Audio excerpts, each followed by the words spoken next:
नमस्कार, आप सुन रहे हैं द हिंद और मैं हूं आपका दोस्त किसलय मालवी। आज की बड़ी खबर शिक्षा मंत्रालय से जुड़ी हुई है, जहां शिक्षा मंत्री धर्मेंद्र प्रधान के इस्तीफे की खबर सामने आई है।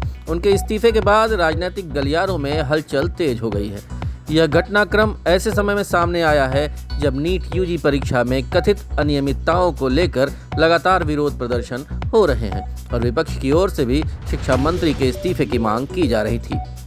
मिली जानकारी के अनुसार धर्मेंद्र प्रधान ने अपने सोशल मीडिया हैंडल पर एक पोस्ट के जरिए अपने इस्तीफे की जानकारी दी है। अपने संदेश में उन्होंने कहा है कि उन्होंने पिछले 4 दशकों से अधिक समय छात्र, शिक्षक और शिक्षा सुधार के लिए समर्पित किया है। उनका मानना रहा है कि एक मजबूत, समावेशी और दूरदर्शी शिक्षा व्यवस्था ही एक मजबूत राष्ट्र की आधारशिला होती है। धर्मेंद्र प्रधान ने कहा कि वह देश के युवाओं की आकांक्षाओं और उनकी न्यायोचित अपेक्षाओं का गहरा सम्मान करते हैं। उन्होंने प्रधानमंत्री के नेतृत्व में राष्ट्र की सेवा करने का अवसर मिलने के लिए उनका आभार भी व्यक्त किया। नीट परीक्षा से जुड़े घटनाक्रम का जिक्र करते हुए धर्मेंद्र प्रधान ने कहा कि परीक्षा में सामने आई अनियमितताओं को सरकार ने गंभीरता से लिया है और मामले की जांच सीबीआई को सौंपी गई है। उन्होंने बताया कि परीक्षा को रद्द करने के बाद दोबारा परीक्षा आयोजित की गई और भविष्य में परीक्षा को कंप्यूटर आधारित टेस्ट यानी सीबीटी मोड में कराने का फैसला लिया गया है। उन्होंने ये भी कहा कि सरकार की प्राथमिकता 20 लाख से अधिक छात्रों की परीक्षा को सुचारू रूप से आयोजित करना था। इस प्रक्रिया में केंद्र सरकार के साथ साथ राज्य सरकारों और जिला प्रशासन की भी महत्वपूर्ण भूमिका रही। धर्मेंद्र प्रधान ने अपने संदेश में कहा कि उन्होंने शुरुआत से ही इस पूरे मामले की जिम्मेदारी ली और परिस्थिति से कभी मुंह नहीं मोड़ा। उन्होंने कहा कि उनका संकल्प था कि किसी भी मेधावी छात्र का भविष्य परीक्षा से जुड़ी अनियमितताओं या कथित परीक्षा माफिया के कारण प्रभावित न हो और किसी भी छात्र के साथ अन्याय न हो। उन्होंने ये भी कहा कि नीट के परिणामों में गरीब पृष्ठभूमि के कई प्रतिभाशाली छात्रों को सफलता मिली है। हालांकि उन्होंने आरोप लगाया कि इस दौरान कुछ लोगों ने छात्रों को गुमराह करने और बाधा उत्पन्न करने की कोशिश की, जिससे उन्हें गहरा दुख पहुंचा। प्रधान ने कहा कि पिछले कुछ दिनों के घटनाक्रम से उनका मन दुखी है और यह उनके लिए व्यक्तिगत प्रतिष्ठा का विषय नहीं है।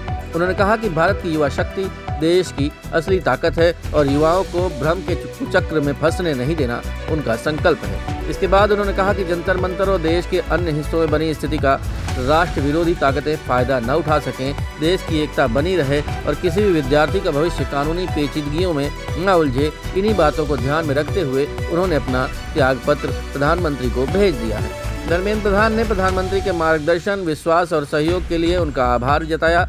साथ ही उन्होंने मंत्रिपरिषद के सहयोगियों, मंत्रालय के अधिकारियों और कर्मचारियों का भी धन्यवाद किया।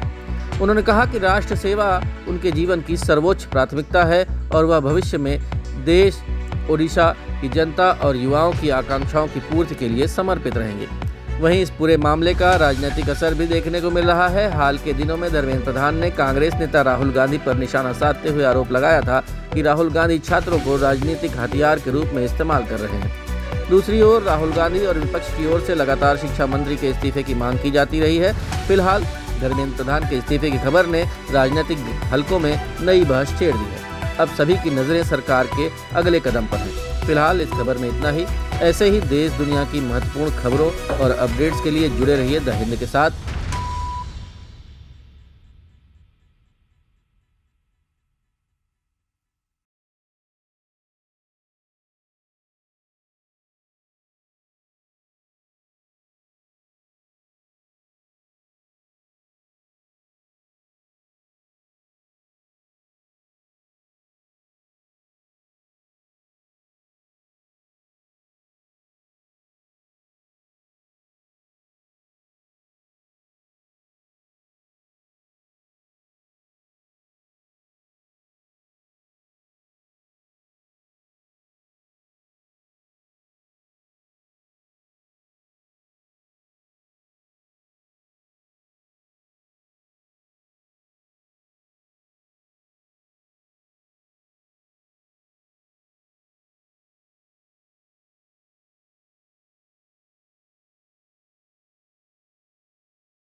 क्या आर्टिफिशियल इंटेलिजेंस इंसानों की मदद के लिए बनी थी या अब इंसानों की नौकरियां लेने लगी हैं?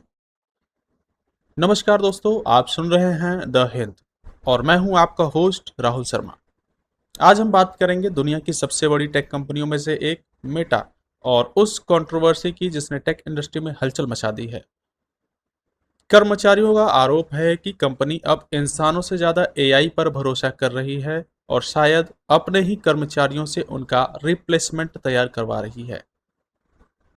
रिपोर्ट्स के अनुसार मेटा ने अपने कर्मचारियों के सिस्टम पर एक ऐसी मॉनिटरिंग पॉलिसीज लागू की है जिनमें उनके हर क्लिक, हर माउस मूवमेंट और कंप्यूटर यूजेस को ट्रैक किया जा रहा है। सबसे बड़ी बात, कई कर्मचारियों का कहना था कि उन्हें इससे बाहर निकलने का कोई विकल्प तक नहीं दिया गया था।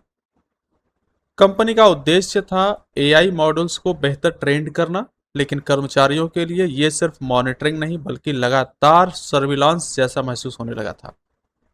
इंटरनल प्लेटफॉर्म्स पर इस पॉलिसी के खिलाफ 100 से ज्यादा एंग्री और शॉक्ड रिएक्शन देखने को मिले हैं। मेटा ने एआई ट्रांसफॉर्मेशन वीक्स नाम से इंटरनल प्रोग्राम शुरू किया था। इस सेशन में प्रोडक्ट डिजाइनर्स को कोडिंग सीखने के लिए कहा गया और कोडर्स को डिजाइनिंग वर्कफ्लो समझने के लिए। कंपनी का कहना था कि फ्यूचर वर्कफोर्स को एआई फर्स्ट बनाना जरूरी है, लेकिन कर्मचारियों को लगने लगा कि उनसे कई रोल्स का काम एक साथ करवाया जा रहा है और धीरे धीरे ट्रेडिशनल पोजीशन खत्म की जा रही है। स्थिति तब और तनावपूर्ण हो गई जब internal AI token users dashboard बनाए गए। अब एम्प्लॉय के एआई टूल्स यूजर्स को भी मेजर किया जाने लगा। कौन कितना एआई इस्तेमाल कर रहा है, कौन ज़्यादा प्रोडक्टिविटी दिखा रहा है और कौन पीछे रह गया है। इससे वर्कप्लेस में कंपटीशन और एंजाइटी दोनों बढ़ने लगे थे।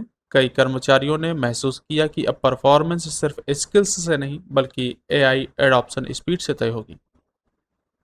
17 अप्रैल को रॉयटर्स की एक रिपोर्ट ने चिंता और बढ़ा दी। रिपोर्ट के अनुसार मेटा लगभग 10% वर्कफोर्स कम करने की तैयारी में है। अब चर्चा है कि 20 मई को करीब 8,000 कर्मचारियों की छटनी हो सकती है। और सबसे दर्दनाक सवाल यही है, क्या कर्मचारी अपने ही एआई रिप्लेसमेंट को ट्रेंड कर रहे थे? ये सवाल सिर्फ मेटा का नहीं बल्कि पूरे ग्लोबल टेक इंडस्ट्री का बन चुका है। रिपोर्ट्स के मुताबिक 2025 के अंत तक मेटा का लॉन्ग टर्म डेब्ट लगभग 59 बिलियन डॉलर्स तक पहुंच गया, जो पिछले साल की तुलना में लगभग 2 गुना बताया जा रहा है। इसी बीच वॉल स्ट्रीट जर्नल के एक कॉलमनिस्ट ने लिखा, खर्च की वृद्धि तेजी से असहनीय होती जा रही है। यानी एआई पर भारी इन्वेस्टमेंट, डेटा इंफ्रास्ट्रक्चर और तेजी से बदलती टेक्नोलॉजी रेस अब कंपनियों पर भी आर्थिक दबाव बना रही है। एआई दुनिया बदल रहा है, लेकिन सवाल यह है कि क्या इस बदलाव में इंसानों के लिए जगह बचेगी? टेक्नोलॉजी हमेशा प्रगति लाती है, लेकिन जब इनोवेशन और इंसानी भरोसे के बीच संतुलन बिगड़ने लगे तो सवाल उठना स्वाभाविक है। आपका क्या मानना है, क्या एआई फ्यूचर का सबसे बड़ा अवसर है या आने वाला सबसे बड़ा रोजगार संकट? कमेंट करके ज़रूर बताइए। अगर आपको ये पॉडकास्ट पसंद आया तो इसे शेयर करिए और ऐसे ही टेक और बिजनेस अपडेट्स के लिए जुड़े रहिए। मैं हूँ आपका होस्ट, मिलते हैं अगले एपिसोड में, तब तक के लिए धन्यवाद।